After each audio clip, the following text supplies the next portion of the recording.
السلام علیکم، میں ہوں بنت ایوب۔ ریپ میوزک ایڈیشن نے آج کل کے نوجوانوں کو اپنی طرف ٹریپ کیا ہوا ہے، اپنی طرف اٹینشن کی ہوئی ہے۔ جو سانگز ہیں، جو ریپ میوزک ہیں، آج کل آپ دیکھیں گے کہ بہت چل رہے ہیں، ہر جگہ چل رہے ہیں، ہر کسی کو پسند ہوتے ہیں۔ چھوٹا سے چھوٹا بچہ جو ہے وہ بھی اس کو سن رہا ہوتا ہے اور سمجھ رہا ہوتا ہے۔ نوجوانوں کو ہپ ہاپ جیسے اور ریپ جو میوزک ہے اس جیسے نے اتنا اٹریکٹ کیا ہوا ہے اپنی طرف، اتنا اٹریکٹ کیا ہوا ہے کہ ان کی جو توجہ ہے قرآن کی طرف سے ہٹا کر اپنی طرف کی ہوئی ہے۔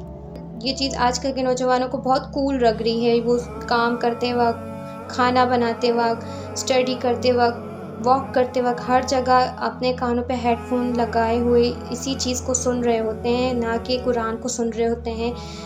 بس اسی چیز کو ان لوگوں نے اپنا سب کچھ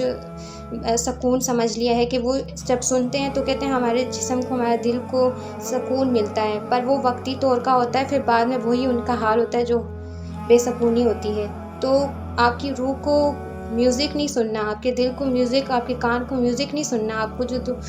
سکون ملنا ہے وہ قرآن کی تلاوت میں یا پھر نعت میں یا نشید میں ملنا ہے۔ تو اگر آپ کو سننا ہی ہے تو آپ نشید سنیں یا قرآن کی تلاوت لگا کے سنیں، اس کا ترجمے کے ساتھ سنیں، تو یہ آپ کے لیے بہتر ہوگا، نہ کہ یہ کہ آپ ریپ میوزک اپنے موبائلز میں ڈاؤن لوڈ کر کے وہ سن رہے ہیں، جگہ جگہ جا رہے ہیں، جہاں آپ کو موقع مل رہا ہے آپ وہاں بیٹھ کے سن رہے ہیں اس کو۔ تو یہ چیز آپ کو قرآن سے دور کر رہی ہے، اور آپ کو جب قرآن کی تلاوت سنائی جائے گی یا اس کی ٹرانسلیشن سنائی جائے گی تو اس میں آپ کو مزہ نہیں آئے گا، سکون نہیں ملے گا، کیونکہ آپ کی روح اور آپ کا دل وہ چیز سن کے اتنا سیاہ ہو گیا ہوگا کہ آپ کا دل نہیں لگے گا۔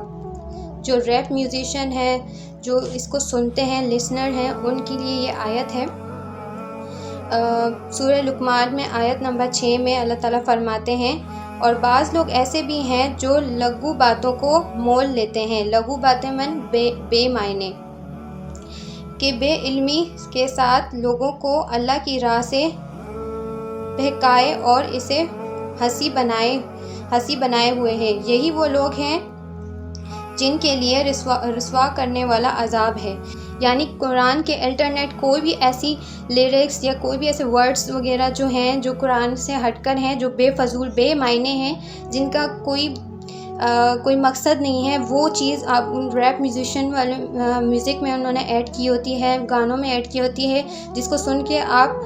فحش کی طرف جاتے ہیں۔ یعنی کہ آپ کا جو مائنڈ ہے، آپ بیٹھے ہوں گے، آپ کو کوئی ڈپریشن نہیں ہوگا، کوئی آپ کو غم نہیں ہوگا، کچھ بھی نہیں ہوگا، اور اچانک سے آپ نے کوئی سانگ سن لیا، کوئی سیڈ سانگ سن لیا، تو ایک دم سے آپ کے اندر سے وہی چیز ڈیولپ ہوگی، وہی احساسات آپ کے اندر پیدا ہوں گے جو آپ کانوں سے سن رہے ہیں، کیونکہ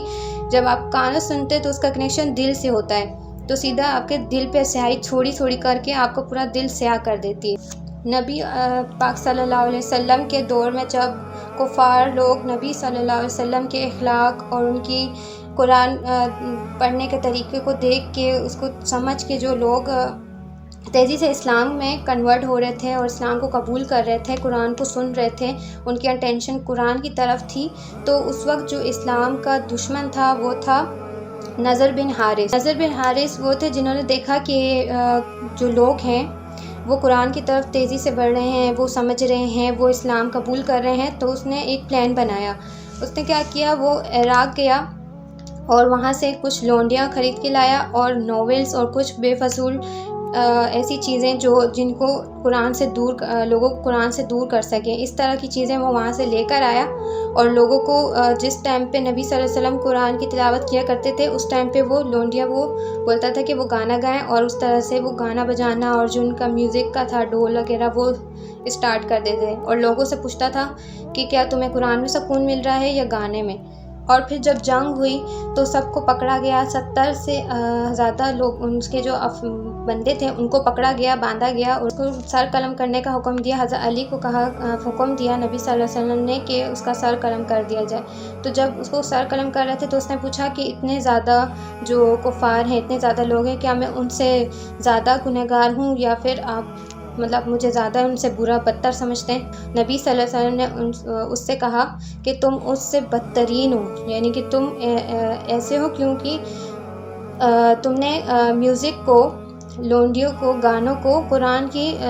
ساتھ لا کھڑا کیا ہے۔ تو تم نے لوگوں کو بھٹکایا ہے اور میوزک کی طرف لے کر گئے ہو، تو اس کو جب سر قلم کیا تو اس کا یہ انجام ہوا۔ آپ ان فضول سے سانگس اور جو ریپ میوزک ہے ان کو چھوڑ کے قرآن کی طرف آ جائیں، قرآن کو سنیں، اس کو سمجھیں، قرآن کا ترجمہ سمجھیں، اور زیادہ سے زیادہ اگر آپ کو کچھ سانگس کی طرف اگر آپ نے چھوڑنا ہی ہے تو پھر اس کے بعد آپ ڈائریکٹ اس طرح سے آہستہ سے کر کے چھوڑ رہے ہیں تو آپ نشید سن لیں، نعت سن لیں، آپ وہ بھی صحیح ہے، حلال نشید ہے، نعت ہے، تو آپ تلاوت سنیں، کوئی سورت ڈاؤن لوڈ کر لیں اپنے موبائل میں، اس کے ترجمہ یاد کرنے لگ جائیں، اس کے ترجمے کے ساتھ اس کو سنیں تو آپ کا دل بھی اس سے نرم ہوگا، اور آپ کے دل میں جو سیاہی بھر گئی ہے وہ بھی ختم ہوگی آہستہ آہستہ۔ تو آپ اس چیزوں سے دور ہو جائیں اور اس سے توبہ کریں۔